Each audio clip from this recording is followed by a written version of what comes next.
Hey everyone, my name's Brook and a few months ago, about a year ago, I had a dream that I walked into this gallery in Bristol and I had an exhibition on full of paintings that I didn't recognise but I knew that were mine.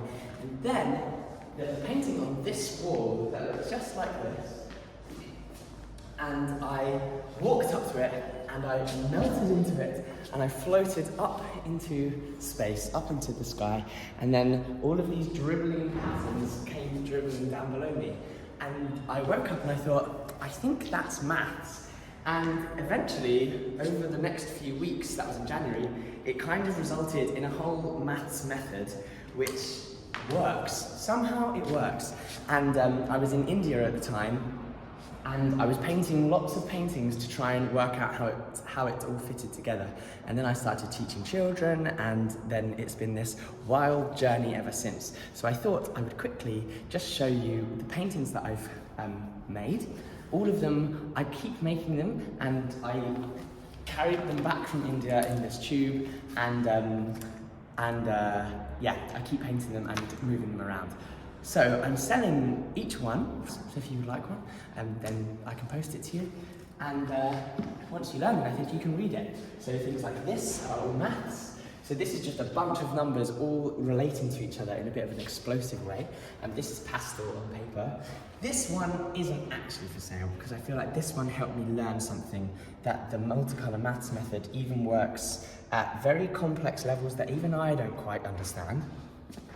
This is a representation of square numbers, which is 64. So they're all connected here and all fit together. This is actually a painting of an Indian man I did a few years ago, the first time I went to India, and that's oil painting on canvas. But this one, yeah, that's a print of it. Here's the book, but I'll talk about that later. And here's a watercolour on paper, very simple. 13 plus 5 is 18. 18 minus 5 is 13. Here's another vertical one. Lots of them work in my mind as vertical, but they can work in any direction. So you can read them in any direction. And here's 3 plus 5 is 8. So some of them are very simple. I'm going to duck underneath this big thing here, which is a sculpture, dangly mobile I made a few months ago, which is 8 times 8 is 64, divided by 8 is 8, and I'll read that one over there, but basically it's one of my favourite patterns. Here is one of an early times table that helped me realise that every times table can be reversed and flipped. So 4 is red, so we've got 4. 7 is green, and a triangle is times. So 4 times 7 is 28. Divided by 7 is 4. And here it is again, but in each direction. And that's when I realised, oh my gosh, maths is so much more multi-directional than I realised. Here's some fruit. 9 times 7 is 63. Coloured fruit, all from the tree. So that one's a fruit picture. Here's the one that I saw in my brain in the dream. This kind of like alien-y pattern. And that's 8 times 6 is 48. Divided by 6 is 8. Yeah, that's right. Here's a giraffe equals 8. And when I say, and I love giraffes and zebras, and when I was teaching in India, we started drawing animals and separating their colours. And if you can see here, here's a sketch by a little boy in the village of a giraffe. And he drew a giraffe as yellow and brown, and we separated the colours, yellow and brown, and yellow is 6 and brown is 2. 6 plus 2 equals 8, which is blue. So here is a painting of a giraffe equals 8. And this is framed as well, so this one isn't £50, that's a bit more, but you can email me or get in touch if you like it. Here's another one of the 4 and the 8 times table and the 7 times table. This is a painting of one of the first patterns that I painted that really helped me love this pattern. 8 times 8 is 64, which is a square number. Divided by 8 is 8. Times 7 is 56. Times 6 is 48. times 5 is 40, times 4 is 32, divided by 8 is 4, times 7 is 28. And that can be read in any direction, or hung in any direction either as well. This is the same sort of thing, but a square version in different directions. This one is all of the end numbers in the times tables, but at 45 degrees, and you can kind of see that the whole thing folds in half. This is my first kind of like experimental calculation where I didn't really know what the answer was, so I had to separate the answers. And so this is what working out, like show your working looks like, or can look like in colour. And these rainbows with the dots is actually a mistake. So when you make a mistake, you don't cross it out. You just paint a rainbow over it and paint the correct answer, or the truth above. Here's a pastel sketch that I did down on the harbour side of Bristol, and this is where the numbers start connecting. So 8 times 7 is 56, divided by 2 is 28, divided by 7 is 4, times 2 is 8, times 7 is 56, round and round and round, and there's the translation in normal maths down the bottom. So you can kind of see that it's not quite as colourful. This is the outfit, well, the dress that we made for a young boy in the village who became this character that we made into like a short film in India. And this is the hammock that was under the tree that I was laying in and I'd sit in while I was making the method and thinking about it. And then it broke and they were like, burn, we'll just burn it. I was like, no, save the material. So eventually we made a little waistcoat out of it. So thanks, Mum, for helping me with that.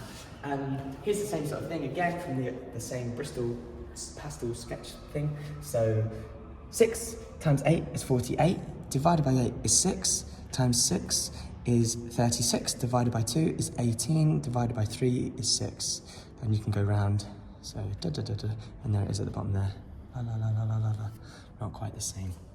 And here is the Fibonacci spiral, but in colour. So 1, 1, 2, 3, 5, 8, 14, 21, 33, 55, I think that's right. Oh, no, 34, 55. That's just like a watercolour. Here's an illustration of the boy that became Niram. Here's a photo of the kids when the first class that I taught to do it. And bearing in mind, I'm not a maths teacher, we don't speak the same language, and we were playing with this thing that I didn't really know where it had come from, but they got it. Here's the original illustration from the book of 4 times 8 is 28, a little peacock feather, tall and straight. These are little sculptures that are like manipulatives for times tables. So here you got 6 times 3 is 18, and you can rearrange it if you wanted to. You could put it the other way around if you wanted that yellow on top. And it's still true. And then you've got 8 times 9 is 72. And here's a sculpture of the bananas, a grape, a bit of leaf, bananas and a grapefruit. 9 times 7 is 63. Coloured fruit all from the tree, and these all come apart too. So here's the bananas there. And they make a nice sound actually. Yeah. And they're all for sale too, like I can't keep them forever. Here's a big painting of a man in a boat. So on the island that I was on, there was a lake, and at the end of the day, the boatmen would come along with their fish, and I would watch the sunset behind them over the lake, and they had these hats on that when they were looking forward, they became triangles. And I made it into a calculation, which was 8. This t-shirt was 8, which is blue, times 7, his hat's green, is 56. 8 times 7 is 56. Boaters row with bamboo sticks, which is also in the book. Here's a little illustration from the book as well. Some more sculptures. 4 times 7 is 28. And here's a square number, which is 64, which is a square number, which is 8 times 8. Again, you could put it upside down. This is just another portrait of a friend of mine. Not maths, it does have a blue circle. So, yes, and finally, so here are these big sculptures. Well, this is the big sculpture of the times table, the 8 times 7. You've got a light blue, if you wanted, or a dark blue, and it will come apart like this. And this is, the light is very good. 8 times 7 is 56. And you can do that upside down as well. And here's a little one. 6 times 8 is 48. But they just sound really nice. I would play with them probably too much and break them. So yes, that's it. And the books. And it's so nice to be in a gallery and see other people learning to do it. We've filled the table each morning with clean white paper, and then people have been colouring it in and learning the method. And so this is Multicolour Maths on Monroe Island.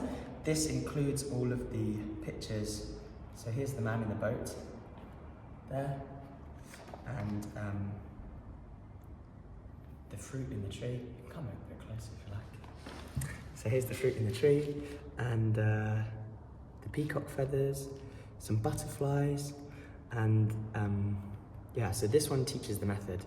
And then this one, which is the new one, which I've just had the proof of, but is now available, hooray, is a version that takes you through. This was my first an early exploration into the endlessness of the ongoingness of the times tables and how the numbers all connect, which I translated into this giant painting here. And the really exciting part of that was the fact that I just didn't realise how beautiful and endless the pattern was.